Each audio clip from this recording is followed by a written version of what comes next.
கிருஷ்ணா, பாய். என்ன பையனெல்லாம் வெளிநாட்டுக்கு அனுப்புற போல் இருக்கு? ஆமாங்க பாய், நம்மளால தான் போக முடியல, பையனாவது அனுப்புவோமே. பரவாயில்ல கிருஷ்ணா, நம்ம ஊரில் இருந்துட்டு வெளிநாட்டுலாம் பையனை அனுப்பிச்சுட்டு இருக்க ரொம்ப சந்தோஷம் கிருஷ்ணா. சரிங்க பாய், வரேன்.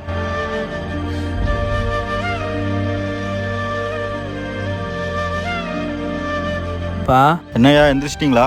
இப்போதான்ப்பா எந்திரிச்சேன். வேலையெல்லாம் பரவாயில்லையா? சாப்பாடுலாம் எப்படி இருக்கு? இப்போ எல்லாமே நல்லா தான்ப்பா இருக்குது, எந்த கவலையும் இல்லைப்பா. கஷ்டமாக இருந்தால் திரும்பி வந்துடுயா, இங்கே ஏதாவது வேலை இருந்தால் பார்த்துடலாம். இல்லைப்பா, நல்லா தான்ப்பா இருக்குது வேலை. நம்ம ஊர் மாதிரி தான்ப்பா இந்த ஊர் இருக்குது. இல்லைப்பா, எங்கள் சந்தோஷத்துக்காக உன் சந்தோஷத்தை கெடுக்கிற மாதிரி தோணுது. அப்போ ஏன்ப்பா அப்படிலாம் நினைக்கிறீங்க? அப்போல்லாம் எதுவுமே இல்லைப்பா. நம்மளும் என்னைக்குப்பா மேலே வருது சொல்லுங்கள்? சொந்த தாய் மாமா கூட நம்மளை கல்யாணத்துக்கு கூப்பிட மாட்டாங்க காசு இல்லைன்னு சொல்லி.